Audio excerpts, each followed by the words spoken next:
Should you raid hard and max out multiple Palkia in Pokemon Go? I am going to answer that question for you today, so with all that said, let's jump right in. Welcome back, my Turnicle. Let me know in the comments below, are you guys going to max out Palkia in Pokemon Go? Do you really value this Pokemon? And what about a future Shadow Pokemon with the name of Palkia in Pokemon Go? Is it going to be worth your time, effort, resources, and money to be able to go after this Pokemon to get multiple potential maxed out Palkia in Pokemon Go? Because this Pokemon is a water and a dragon type Pokemon. And before we get into this video, like always, if you do need more raid battles, priority access, jump into the Discord, or if you want that priority access, it's going to be through the Patreon and the Premier Discord Raiders. So with that said, let's start off with the Palkia and the question, what is it going to be? So let's break down Palkia first. If you guys want to jump into any section of the video, please check the timestamps below. This Pokemon, with it being water and dragon, it's going to have an attack of 280 that's actually ranked 49, a defense of 215 ranked 86, and a stamina of 189 that's going to be ranked 286. So obviously it's a little bit more attack heavy of a Pokemon.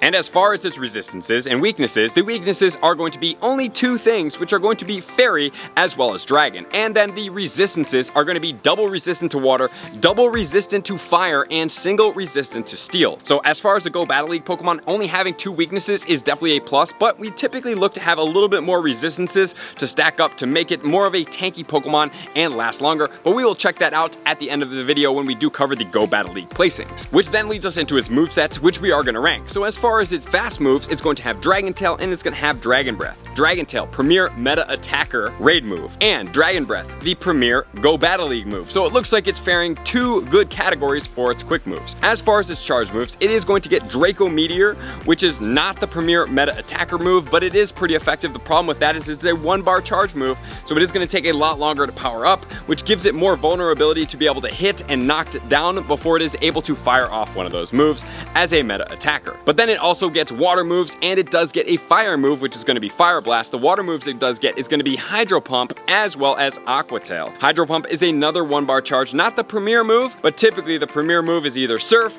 or if it does get it, it would be Hydro Cannon for a meta attacker. But Aqua Tail, being that it is potentially good for PvP, we will definitely check where that sits as well. So it gets semi-good, almost the best meta attacker moves, and some pretty decent PvP moves as well. So now let's check this Pokemon out as far as its DPS times TDO. DPS is damage per second, meaning how swift and powerful one attack is going to be. And then as far as TDO, total damage output over the lifespan of that Pokemon, how tanky is it going to be? We're going to combine those values and get the best outputted value for this Palkia. So let's jump right in to see where Palkia does sit. So the best moveset on Palkia is going to be Dragon Tail and Draco Meteor at 3350. Then it gets the Hydro Pump combination at 2917. And then we get the Dragon Breath with the Draco Meteor, 2909. So if you look at the difference right there, the Dragon Tail compared to the Dragon Breath is a pretty significant difference as far as doing damage when it is a meta attacker. And then we get Hydro Pump with Dragon Breath at 2516. Then we get the Aqua Tail coming in at 2499 and 2183. And then the double Fire Blast, which is not surprising that it sits at the bottom. So when we do look at the meta attackers to really rank up and compete, we do look at that 25 to 3000 mark in the videos if you guys haven't seen this video before. But if you do want to check out more of these top attacker videos, the playlist will be up here. It's great to know where these Pokemon do sit. But for the Dragon category, we do have really strong Pokemon, so it is going to be one of those situations where it might be a little bit challenging to see where it's going to sit. So let's compare it to the Dragon Pokemon and see where they are at. So we do have Mega Garchomp with Dragon Tail and Outrage, not out yet, 10,163. Mega Rayquaza, I do believe that this stat is broken here because Rayquaza does outrank Garchomp as a regular attacker, so I'm not really sure why the Mega would be underperforming this one. It doesn't make sense to me, but as of right now, it's 9739. We have the Eternatus, which is not out yet. Mega Salamence, also not out yet. Black Kyurem, once again, not out yet, but that will be the top non-Mega Pokemon besides the Eternamax at 6,026. Shadow Salamence is the first Pokemon in the game right now that is available. Dragon Tail Outrage at 5898. Mega Latios, 5792. Pretty close right there. And then Shadow Dragonite is coming in next at 5218. So the one good thing about the Shadow Dragonite, like I did talk about in the counter guide, is that it does not need any elite TMs to be able to get it as effective as it is. However, the Salamence, yes, it is more effective. Is it by a far bit? Slightly, not crazy,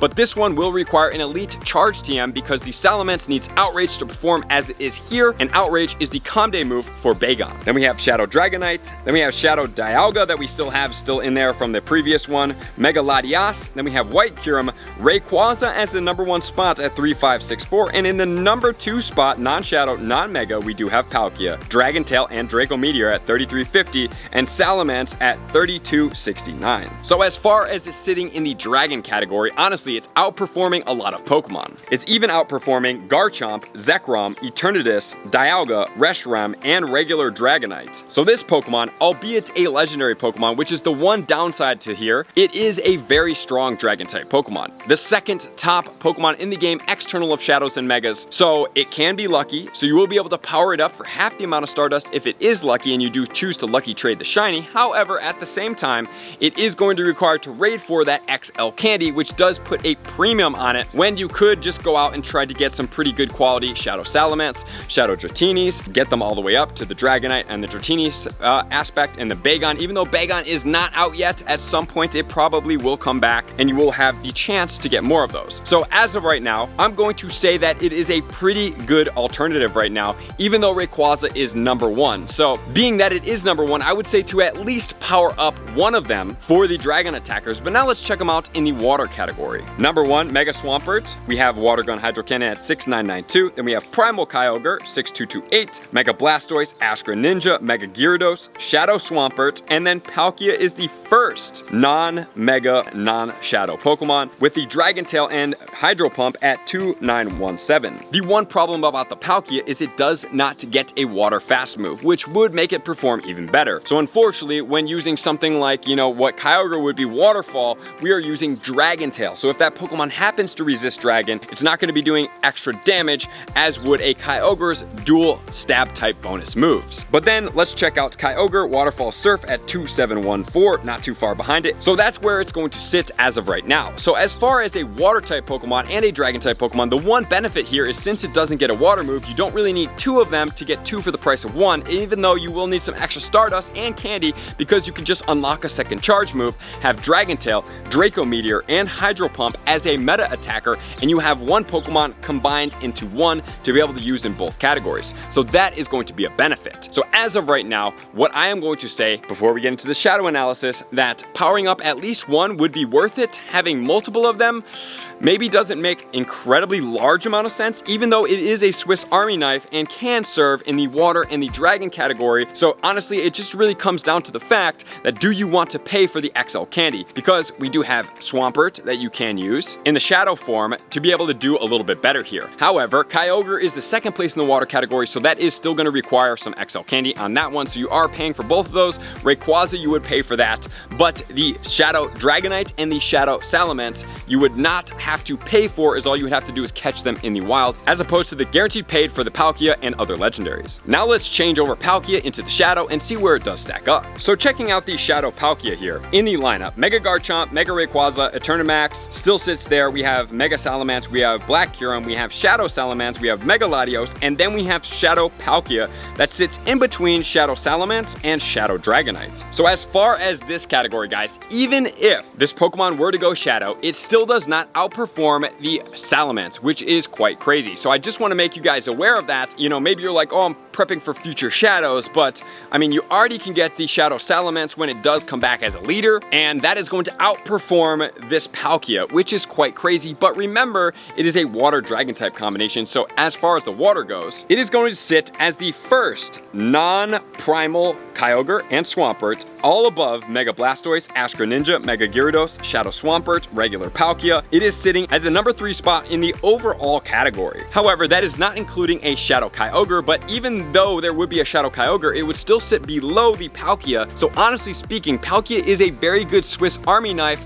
in both the Dragon and the Water category, especially when it does have a Shadow, even though you might only be able to get 1, or if you've been stacking, you could get multiple, but it would serve really well high in the categories. So I would say if you are comfortable with paying for this XL candy, it is definitely going to be valuable to have more than one of these. And then let's move into Go Battle League. So as far as the Ultra League, it doesn't quite get high enough for this league set. It's way too low as far as its range goes. It's going to be ranked 297 in the Ultra League. In the Master League Classic, it's going to be ranked 21, and in the Uncapped Master League, it's going to be ranked 13 with the moveset of Dragon Breath, Draco Meteor, and Aqua Tail. So at least 1 would be very beneficial, especially because you can multi-purpose that meta attacker in the Go Battle League leak, and you can also use it as the meta attacker. So you are getting 2 for the price of 1 in multiple categories and multiple different arenas of gameplay. So Palkia, at least 1 is definitely recommended by me, and if you do want to go for more, honestly, I'm not opposed to it. I am doing that myself. So thank you guys for tuning in. Hope you guys enjoyed this video. Definitely hit that sub button, and definitely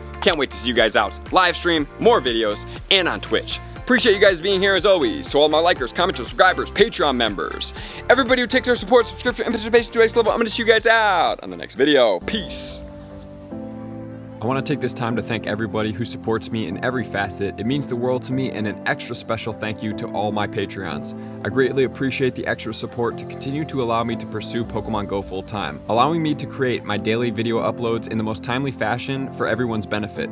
Plus, I get the amazing experience of sharing my creative processes behind the scenes and raiding all around the globe with select upper tiers. Thank you everybody for being a part of the Trainer Club. You all mean the absolute world to me, and I will see you guys out on the next video.